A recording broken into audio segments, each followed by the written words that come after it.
And we're going to talk about demand and supply, pricing strategies, product differentiation, and value pricing. And I'm going to have some interaction here so that you can sort of think as a consumer. So basically, price is derived from the interaction between the supply and demand, and you've probably all heard of that before. So it depends on both the supply that's available and what the consumers demand or what they want. And the equilibrium price is, where you end up selling that product.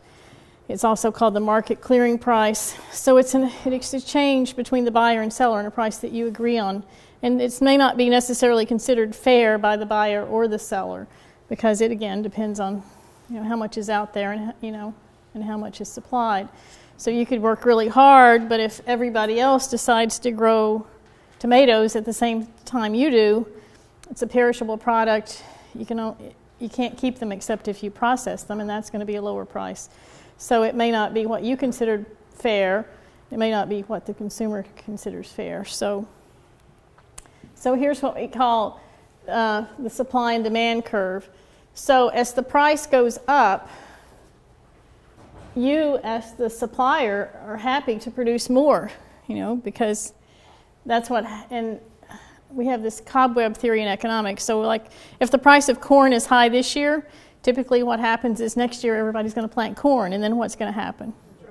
The price is going to drop because everybody else did it, because the demand is still the same. So as the price increases, the demand is going to drop. So when you move along the demand curve, as the demand increases, you'll want to supply more. And that's where, like right now, heirloom tomatoes, for example, seem to be popular, so people are producing more of those. And like you said, butternut squash, probably people will grow it next year because the price is high, and then it's going to go down again. In terms of movement on the supply curve, as the demand goes up, then you can see the price goes from P1 to P2. So you have the same supply curve, but if you shift, and suddenly something becomes popular, then you can get a higher price. But so what do? You try to research the market as much as you can, ask your consumers what's important to them, and try to anticipate some of this. And have you heard the term price elasticity? Okay, that's how sensitive price, the quantity that consumers buy, is to the change in price. So certain things are very price elastic and other things aren't. Things that we consider luxuries are considered very elastic. Things that are necessities aren't so elastic. So that's why I say really the more profitable items tend to be the luxury ones, because people will pay more for those. The problem is in tough economic times they may eliminate those as well. So they're sensitive in both directions. Now, when is demand less elastic? Well, when there's few substitutes or no competition for that. I remember years ago when I was young and sugar went up, then all the home economists were telling us how to make things with honey and other things. You have to find, there's usually substitutes for things. When buyers are not really ready to notice higher prices. So if people have high incomes and they want what they want, they're not going to worry about it. Starbucks doesn't seem to be faring too badly because of the when things go down. Because it's a luxury product, but it's not a huge amount of somebody's consumer budget. Buyers are slow to change their habits or searching for other things, and buyers think that prices are justified because there's quality improvement. So that's where the diversification in the niche marketing comes in. Okay, so price elastic or sensitive items are things where customers shop on price. If they see a slight change in price, they're going to change their buying habits, and competitors step in to fill that spot. Inelastic items, they tend to be governed by other factors like high quality, status, and so forth. Okay, so how do you determine the demand for your products? Well, the webinar, if you haven't looked at that, I strongly advise you to look at that because they had a lot of good information on how to get information about the consumers in your area. There's also a lot of trade journals in our industry. There's government statistics. The new USDA statistics just came out. There's private marketing firms, which probably most of you are not going to spend the money on that, and I don't think I would either. Research firms. You can do a lot of searching on the internet. Look at the competition, or most importantly, ask your customers. Find out ways to find out what they want. So one of the things that helps determine how you price is where on this product life cycle your products are. So we've got the introductory phase when you're just starting new products, the growth phase, which is great, and with floriculture, we were in that for most of the time I've been a professor. The problem is, I think now we're kind of in the maturity phase with a lot of our crops, and then the decline phase. So how you price depends on where your product is on this cycle. So how do you price? Well, in the introductory phase, you can price options are low price, which is you want to entice more customers, you're introducing a new product, you get them going, or you can do price skimming, which means you set the price high, kind of like Apple does. They've got the latest and the greatest, and they think you're going to pay for it. But what happens? Then other people do knockoffs, and so then the price is going to fall a little bit. And on your in your business planning workbook on page 77, is where the pricing section is, and there's a lot of information on all the different strategies there. In terms of the growth stage, the pricing strategies that you use are very similar to the introductory stage. Well, what happens at the mature stage? There's more and more competition, the prices are going to start to fall, and what do? The key thing is if you can differentiate, if you can do something different than what other people are doing, because the money was to be made mostly in the growth stage, and now it's going to be a struggle. And the decline stage, pretty much get out. We used to have, for example, roses used to be really a premium product, and we thought that nobody can compete overseas because they're difficult to ship. Well, somehow Ecuador found out a way to do it. Now roses are very cheap, great for consumers, not so great for the people that used to be rose growers in the U.S. So if they didn't think ahead and move into something else or move to Ecuador, they're probably in trouble right now. Okay, so how do you come up with the price? Well, first of all, you need to know your cost, because even though if it's going to cost you a lot to produce a product, consumers aren't going to pay that. You're not going to stay in business unless your price is higher than your cost. So you need to know that to establish what you call the floor price. And then equally important is knowing what consumers are willing to pay and what they think the product is worth. So that's what we call the ceiling. So most of the time the consumers are willing to pay you somewhere in between there, somewhere between what it costs you to produce it and their maximum price. So that's the area that we're talking about that we want to put the price. So we want to push a pencil and paper or a spreadsheet or some other way of coming up with how am I going to price my product. And we're going to talk about cost accounting a little bit later to get to there, but you want to identify items that you can produce at a low cost. So those are the items that you probably want to focus on. Those are your comparative advantage. You want to identify items that cost you a lot to produce, and you either want to reduce those, buy them from somewhere else, or figure out a way to make it work, or realize, well, those are items that I'm good at producing, I do a good job, I'm going to lose some money, but I'm going to bring in customers into my business if I do that. And then you want to determine the price floor. And you need to do this for yourself, because I can't tell you how much it costs to produce a greenhouse tomato or a poinsettia or whatever, because your costs are different from everybody else's. And they vary for lots of different reasons. One is how big your operation is. Have you heard of economies of scale? Theoretically, the bigger you get, you're going to be automated. It's going to be less expensive to produce. Where you're located, especially if you're a retail producer, it's going to cost. You can be a retail producer and be off the beaten path, but it's going to take more effort to get people to come there than if you're somewhere that's easy to find you. The time of year. You're going to have more sunlight, better conditions in the spring. In the summer, it's probably going to be hot in the greenhouse. You may get some stunning from too much heat and humidity and other things. So the time of year is going to have a big factor in terms, even in a greenhouse, which is protected cultivation, of how much it costs you to produce. What market channel you're in, and it used to be sort of for florists, for greenhouses that produce flowers anyway, sort of the florist and the mass market. Now there's multiple channels. There's, direct marketing, independent garden centers, supermarkets, flowers are everywhere. The volume of production kind of goes back to the size of operation. The product mix. Are you growing something that's considered a luxury item or something that's sort of standard? What about the labor? That's a big cost. Do you have labor that you keep all year round, or do you have to bring in part-time labor? And, that's part of the reason for keeping the greenhouse operating all year. How quickly you pay your supplies. Most suppliers, I think I mentioned this before, if you look on the invoice, it says $210 net 30. Well, what does that mean?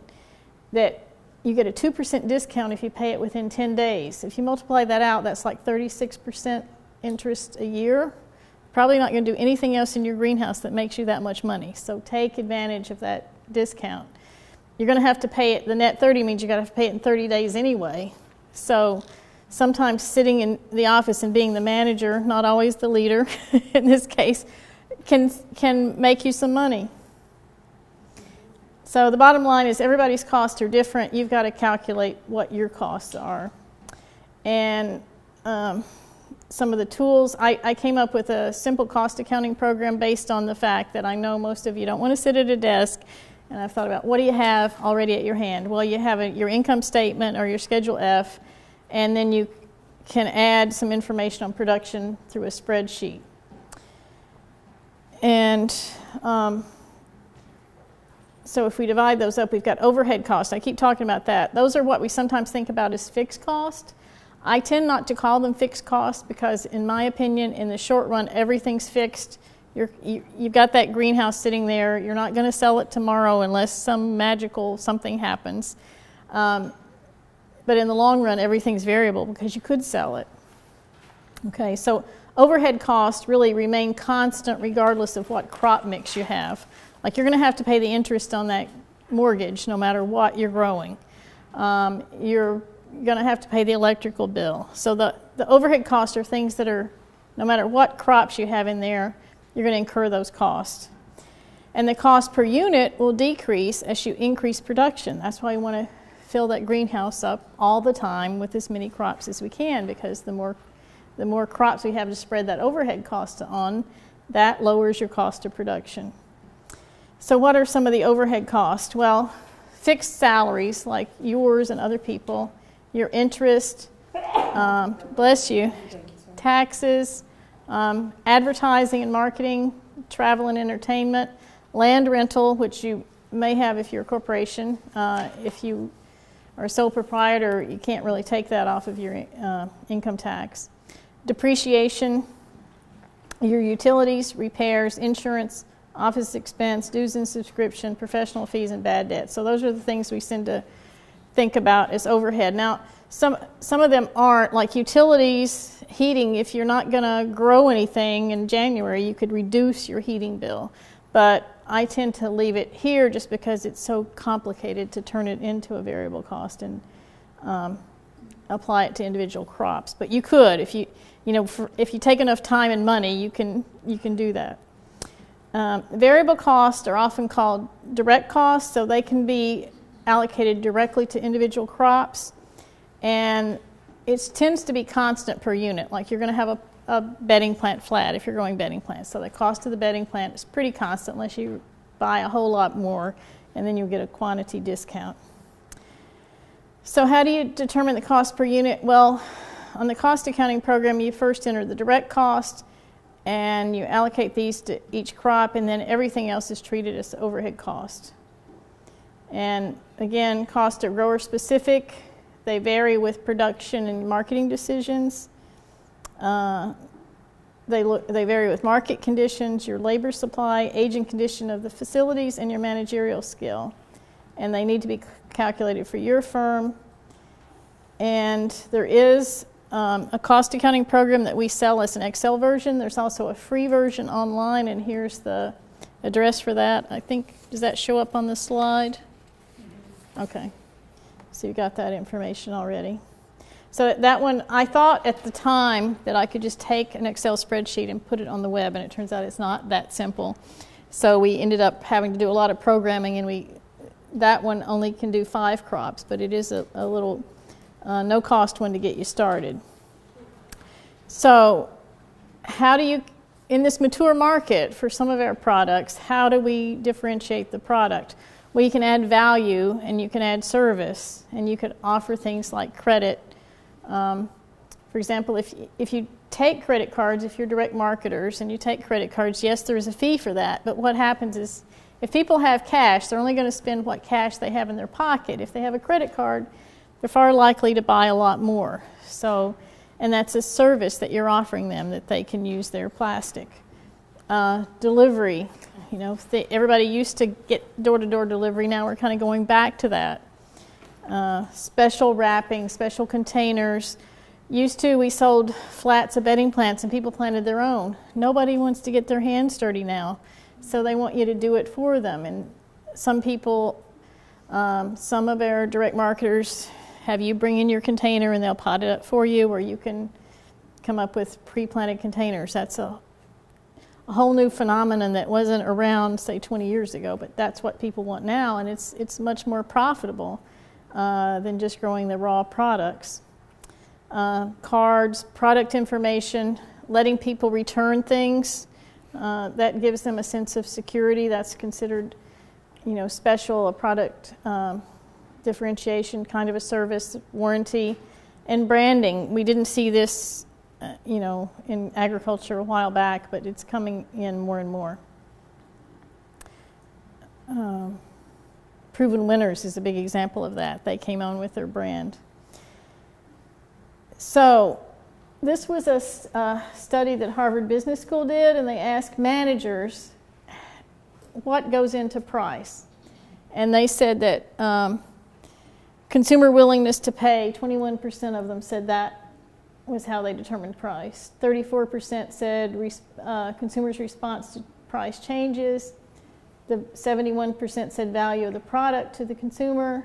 75% said price of competing products. 81% said fixed cost.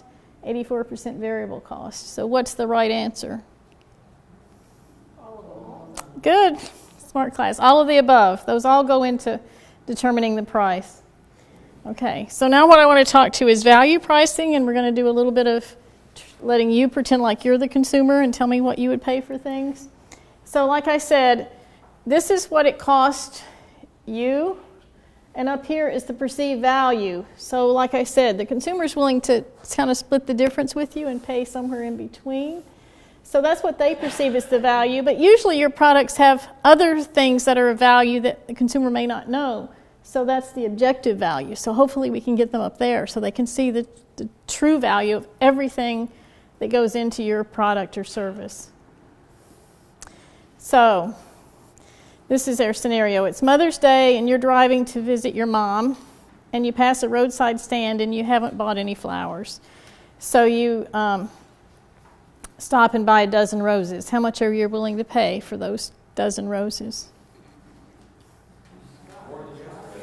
More than yesterday. Very good. How close am I to the destination? 45? 40 bucks? 40 bucks, 45. 40, 45? Last stop, you got to go bring something. Okay. You got to buy it. Okay. So it's a roadside stand. Okay, scenario number 2. You're still Mother's Day. You're going to your mom's. You see an upscale flower shop, and you stop to buy flowers. How much are you going to pay at that flower shop? $60. $60. Anybody else?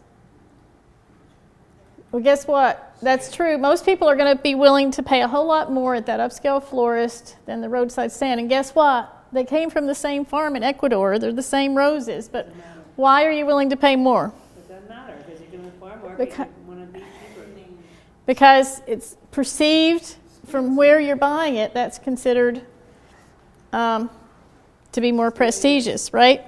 So you want to be the upscale vendor where people will pay more, right? Okay, remember that list of things, that little bit of package, that 10 cents worth of packaging is going to make it worth $20 more to you, right? And we all think like this, right? So I'm just going through this so you can start seeing, because a lot of times people tell me, well, the consumer comes in and says, well, I can get it cheaper down the street. Well, you exactly. So you want to be the value person that they're going to pay more for. Okay, so you go off to buy a 10-inch poinsettia at what you believe is the cheapest store in the area. Upon arriving, you find that the 10-inch poinsettia you want costs $29, a price that's consistent with your expectations. You're about to make the purchase, and a friend tells you that the very same 10-inch poinsettia is selling for $10 less at a store 10 minutes away. Do you go to the other store to buy that poinsettia? Okay, but in general, a lot of people would go to save the $10, right? Okay, you're off to buy a dwarf cut-leaf maple, which you believe to be the cheapest store in town. Upon arriving, the cut-leaf maple is $495, and that's consistent with your expectations. You're about to make the purchase when a friend tells you that you can get that same tree $10 less at a store 10 minutes away. Do you go to that other store? No. Yeah, so nobody, okay, but $10 is $10, so half of you were willing to, a minute ago you're going to drive. Exactly. So it's still $10. It's $10, but the percentage off of the total package is really important to everybody. Because nobody would drive for this $10, right? But half of you would drive for the last $10, right? Okay.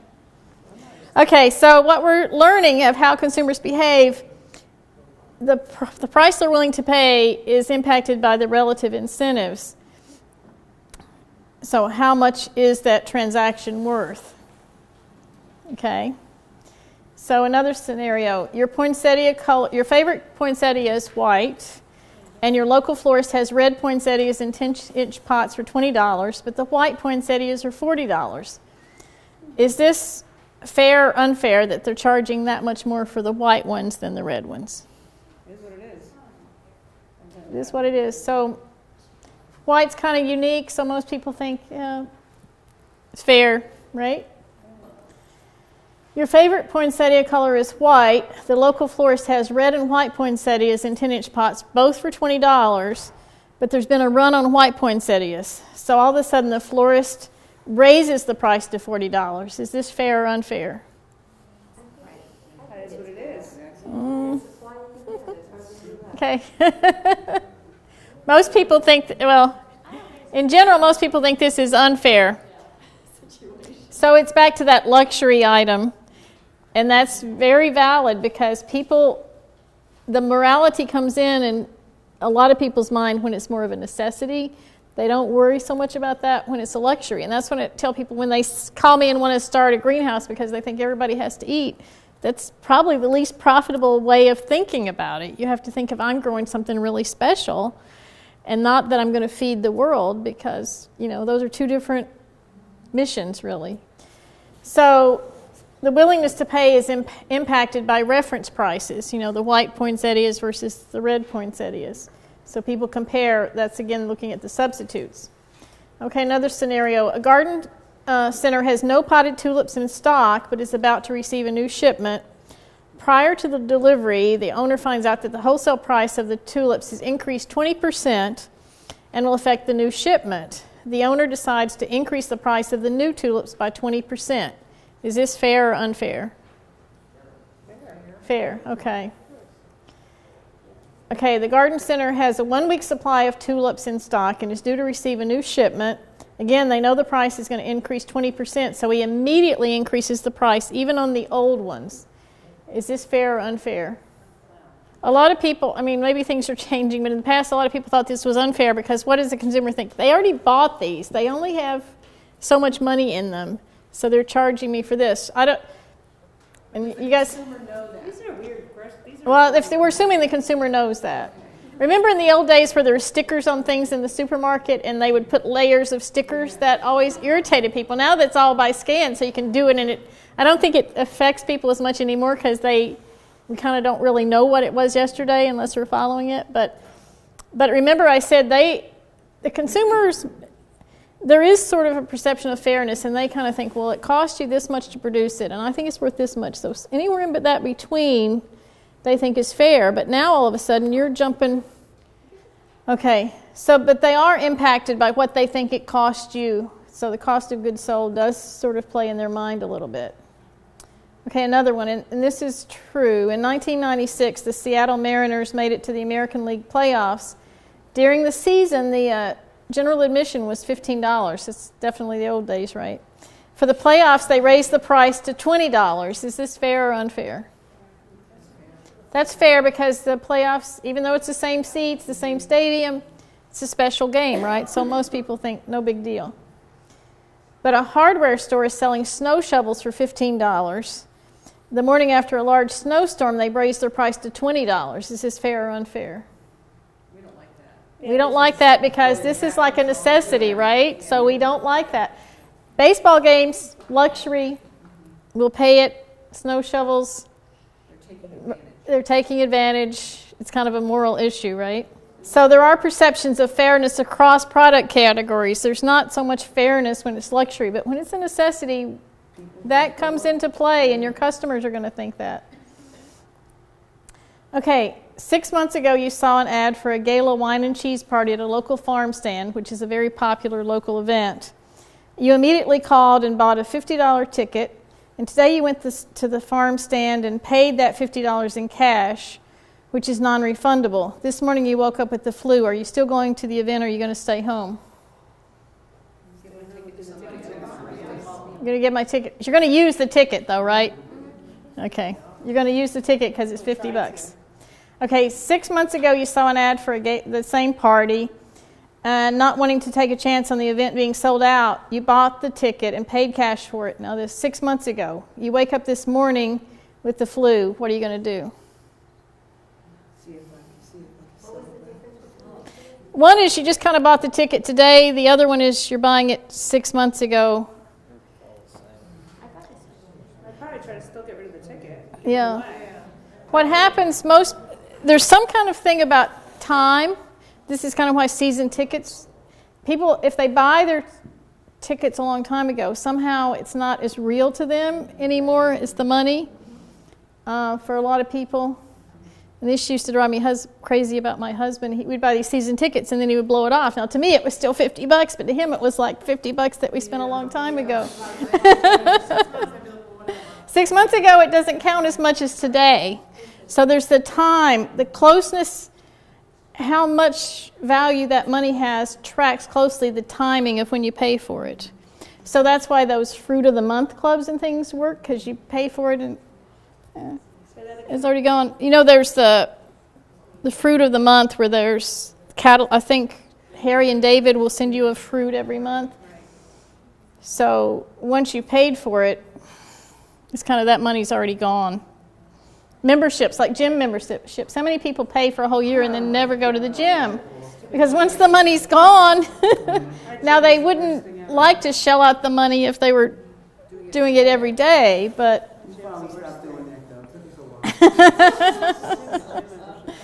Okay, it's early spring in New Jersey. Your local upscale garden center is offering to fill an indoor planter for you with seasonal plants. You think it's a great idea, so you prepay for 3 more at $40 for the rest of the year. Now it's December and you have had 3 planters, but you still are due 1, and your children give you a prepaid trip to Mexico. They suggest you forget about the planter and pack your suitcase. What do?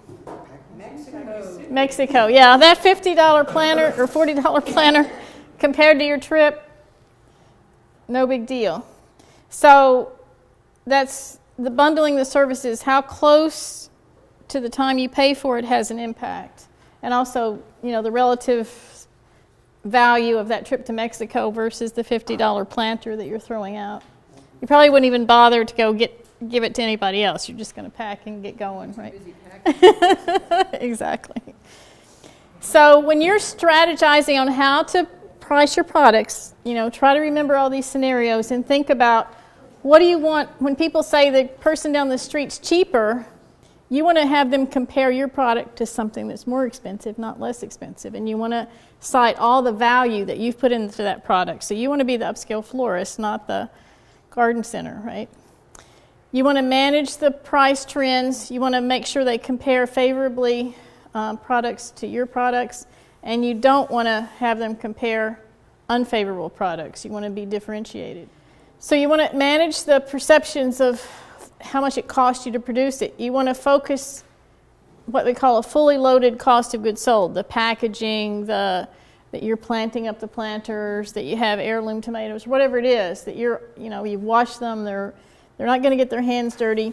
So you want to bundle that product. Remember you said with the upscale florist, it's got that packaging and things. Well, if you think about it, that packaging wasn't very expensive, but it's worth a lot to you because you need it right now. You're 10 minutes from your mom's house. So you don't really think so much about how much that packaging cost, and that's one way you can increase the value of your products for the consumer is give them things they want and bundle it in the whole package and focus the attention on the consumer value. And I even hear National Public Radio now talking about value proposition. So that's, what are you doing that's of value to the customer? So again, what the consumer is willing to pay is the perceived value minus the actual price, which you talked about earlier, but then all those examples talked about these other things that come into the fairness in a lot of people's mind. So what are the relative incentives to enter into the transaction? How consistent is the price you're charging to their reference price of what they think it's supposed to be? The economic utility, what category are you, luxury or utility? Timing of payments, remember if they pay for it early versus now, they don't think so much about the price. And price bundling, in other words, wrapping that packaging and all those services into the price. So those are all the factors that drive how much consumers are willing to pay. So some common pricing mistakes that producers make is you price too high relative to the consumer's expectations. They're not going to buy it. They start thinking that's unfair.